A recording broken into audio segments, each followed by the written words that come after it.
Class is now in session. I'm Professor Hockey, and today we'll be discussing Game 43 of the regular season between the San Jose Sharks and the Minnesota Wild, in which the Sharks have lost 3-2. So it was an improvement over the previous few games that we saw against the Ducks and the Kings, but in the end, the Sharks still do not manage to get even a single point in this one. And this started off pretty well for the Sharks, similar to how it had been going against them in the previous few games. The Sharks actually get the first goal of this one, Tomas Hertl, within just the first few minutes of the first period. However, the Wild would, just a few moments later, tie up the game, and it would be 1-1 at the end of the first period. However, in the second period, as it has been the case a couple of times in the past couple of games, the game begins to get away from them.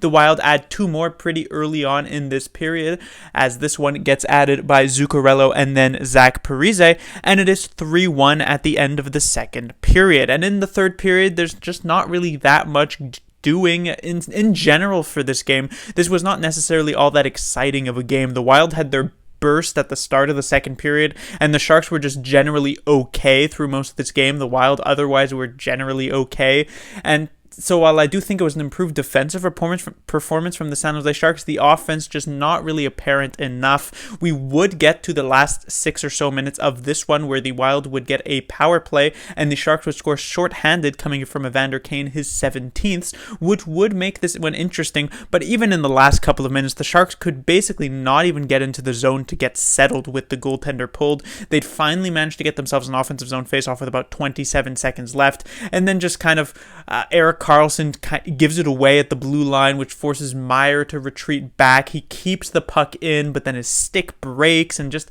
kind of this unfortunate situation in the end where the Sharks don't even get a shot on net, and they end up losing it 3-2.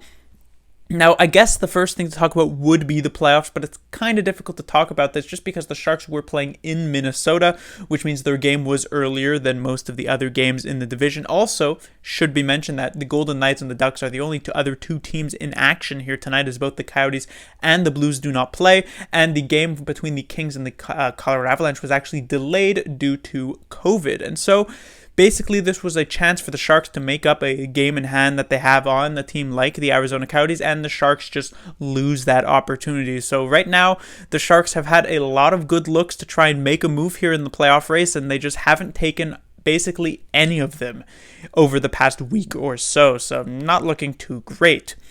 Next to talk about would be Martin Jones. He draws back into the net tonight. Not really a huge surprise to see that.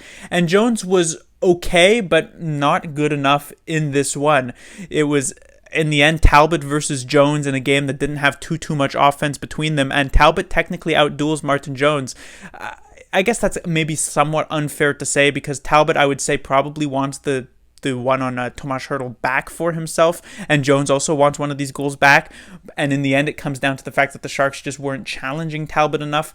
But Jones, while the first goal certainly wasn't his fault, this is a bad giveaway where Shemek and Viel kind of get mixed up between each other, and it comes to Bonino. He spins and fires a shot that I believe takes a deflection, or maybe even two deflections, to go right to the top corner. And then the third goal from Zach Parise, also not much that Jones had on that, but the second one from Zuccarello is a sneaky shot that is coming off of the faceoff, but it's one that Jones just needs to be more prepared for. I mentioned this, a few games ago, I would say, where Martin Jones at time doesn't seem 100% dialed into the game. He's usually decently solid, but there are a lot of times where players and teams can catch him somewhat off guard when they take a bit of a sneaky shot. We saw it from, I believe it was Anderson Dolan a few games ago against the Los Angeles Kings when I mentioned this, who takes a shot from about the goal line that Jones was just unprepared for. And here tonight it was Zuccarello taking the shot off the faceoff that again Jones just unprepared for in this situation, and it was a 1-goal difference in the end for this one. So while this game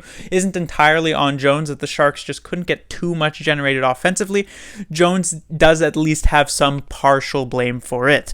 When it comes to the following game that the Sharks will play, will we see Martin Jones back in net, or will we see Koshinash? I'm not entirely sure what the case is going to be. It's possible we see Koshinash back in. He was not awful against the Ducks in the previous game, but then Jones also wasn't too awful tonight, so really it's anyone's guess, I would say.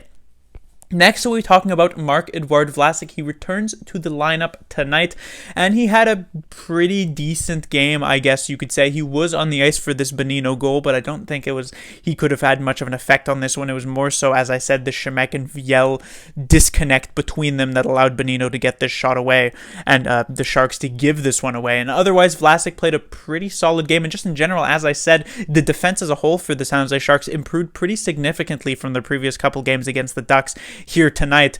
And I don't want to make some sort of crazy assertion. There might not be any correlation here, but Vlasic actually got injured right before the Sharks homestand. So Vlasic missed the next 5 games, and in those 5 games, of course, as you know, the Sharks on that homestand went 1-4 against the 2 worst teams in the division. So I'm not going to say that Vlasic being out was the reason the Sharks lost those 5 games, but certainly his absence was felt. And so it's nice to get him back. It's nice that the Sharks could have an improved defensive effort, but we're going to need a bit of a better performance from the offense, which brings me to my last point, which was these lineup changes. Now, I'm not entirely surprised that Bob Booner would decide to go for lineup changes when you only managed to score a single goal over 2 games against a third-string goaltender on the worst team in the division.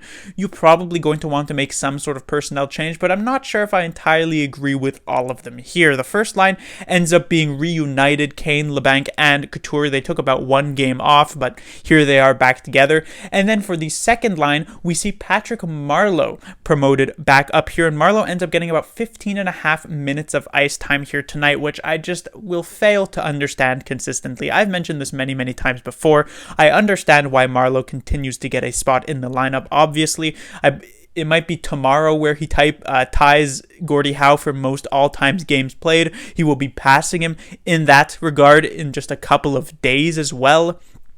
And so it certainly makes sense that Marleau's in the lineup, but the fact that he's getting anything more than maybe maximum 12 minutes is just kind of weird. It's not as though Marleau is necessarily significantly better than any of these other offensive players that the Sharks can have on this second line. He doesn't even have much more upside than any of those players.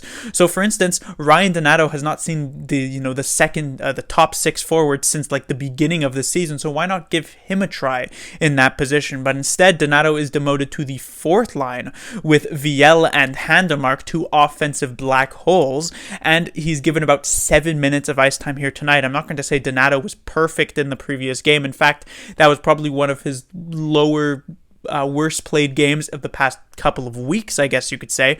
But even then, I would say after all the previous games where he looked pretty good on that 3rd line, just to demote him after that one, it seems like a bit extreme.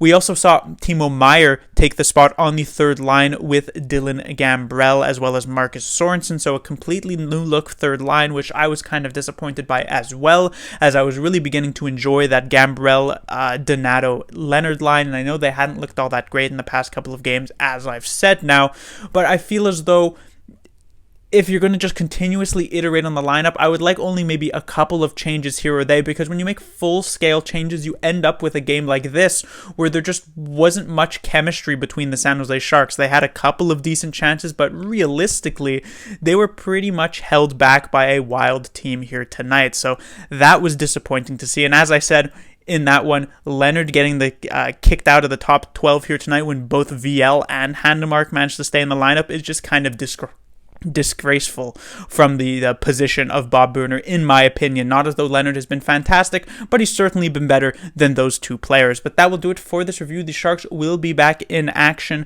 tomorrow, where they'll take on the Minnesota Wild again, and we'll see if the Sharks can turn things around here after this loss streak now gets extended. Class dismissed.